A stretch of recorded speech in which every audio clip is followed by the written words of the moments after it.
Salam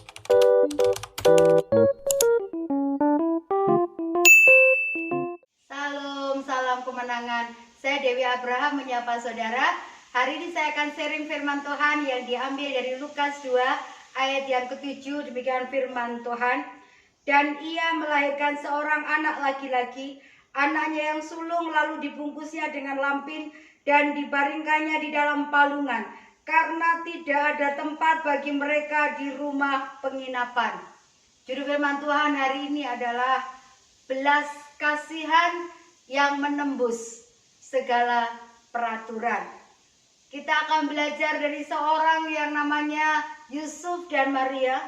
Bagaimana kondisi waktu itu Yusuf dan Maria harus pulang kampung ke Bethlehem untuk pendaftaran penduduk, atau bahasa lainnya cacat jiwa.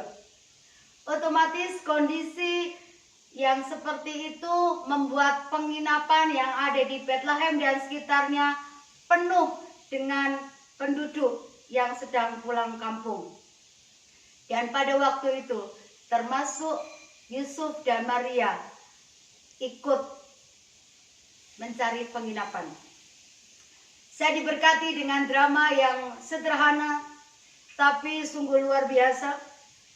Drama ini yang menjadi tokoh-tokohnya adalah anak remaja, anak-anak sekolah minggu. Mereka berlatih dengan semangat.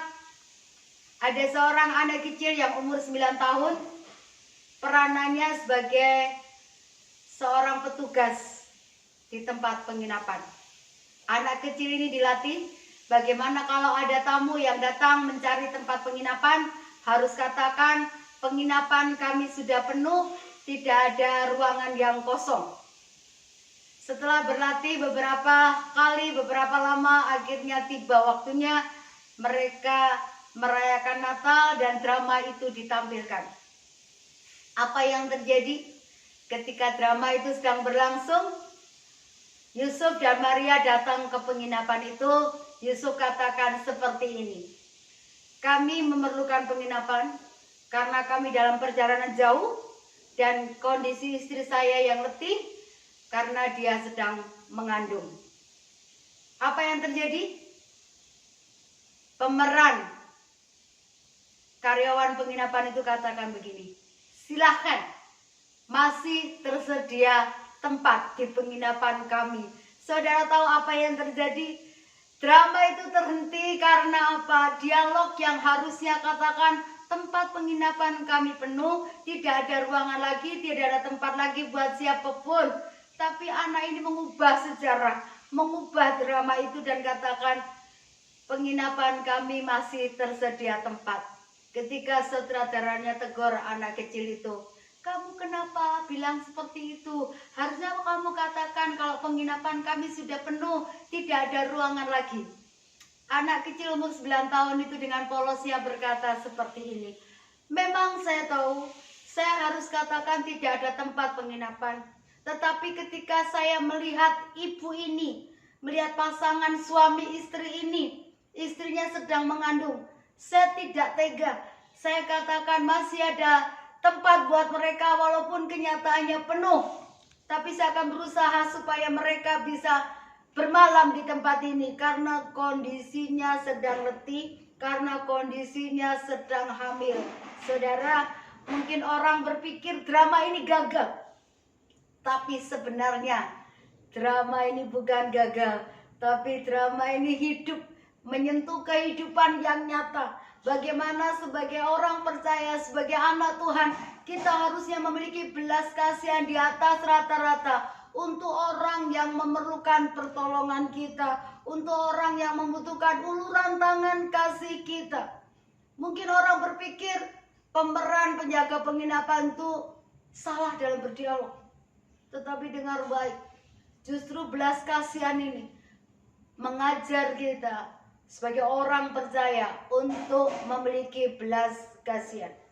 Matius 9 ayat 12 sampai 13 katakan seperti ini. Yang ku kehendaki adalah belas kasihan. Yesus datang untuk orang berdosa, bukan untuk orang benar. Seringkali belas kasihan kita dibatasi oleh karena suku yang berbeda.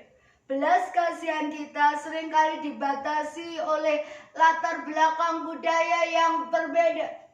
Tetapi Yesus memberikan contoh belas kasihannya untuk siapapun yang membutuhkan pertolongan. Markus 1 ayat 41 catat seperti ini. Ketika orang sakit kusta itu minta tolong sama Tuhan Yesus, hatinya tergerak oleh belas kasihan. Tanpa melihat suku apa dia, tanpa melihat latar belakang dia. Pelayanan Yesus kalau boleh flashback, belas kasihannya muncul ketika melihat orang lapar. Belas kasihannya muncul ketika melihat orang sakit. Belas kasihannya muncul ketika melihat orang dibully. Ketika orang tidak pedulikan karena masa lalu pahit seseorang. Zakheus yang dibenci orang banyak. Belas kasihan Tuhan muncul. Karena Tuhan mau, Tuhan rindu. Dari Zakheus orang yang rusak, orang yang bermasalah. Hidupnya boleh diubahkan dan menjadi berkat. Saya rindukan Natal. Bukan hanya tonggak untuk kita bersuka cita dengan berbagai kemewahan. Memang tidak salah kita menyambut Yesus, Tuhan Raja di atas segala raja dengan sukacita, dengan pemberian yang terbaik. Tapi satu hal jangan pernah lupa. Natal harusnya menjadikan kita punya hati seperti Tuhan. Hati yang penuh belas kasihan terhadap jiwa-jiwa. Banyak sekali orang di kanan kiri kita, di sekeliling kita, di sekitar kita. Orang-orang yang membutuhkan belas kasihan kita. Supaya keselamatan yang kita sudah terima, mereka pun boleh terima. Jadilah orang Kristen yang ramah. Jadilah orang Kristen yang baik hati. Jadilah orang Kristen yang penuh belas kasihan.